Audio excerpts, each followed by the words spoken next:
აქ უნდა მოვიდეს და აქ მისცემენ დასკვნას. ამ დასკვნაზე ხელს მოაწერს ამერიკელი, ბრიტანელი და ქართველი იურისტები.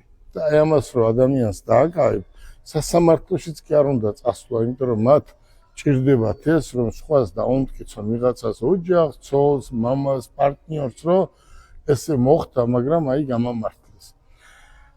და ეს ისეთი მტკიცესაბუთი იქნება, რომ ალბათ ვერასდროს რომ მსგავს ვერ გააკეთებდა და ვერ აიღებდა. აქ მხოლოდ იქნება სიმართლე. ამიტომაც ჩვენ ამას დავარქვით სიმართლის დრო და ეს დრო მოვიდა. რა სიტყვი, როგორ განწყობაზე ხარ? ძალიან ბედნიერი ვარ. პირველ რიგში მადლობა მინდა გადაგიხადოთ თქვენ, რომ მომეცით შანსი ვიყო თქვენს კომპანიაში. თქვენს გვერდით მხარი დაგიჭიროთ და გავაგზავნოთ თქვენთან თანამშრომლობა და რაც მინდა ვთქვა, რომ ძალიან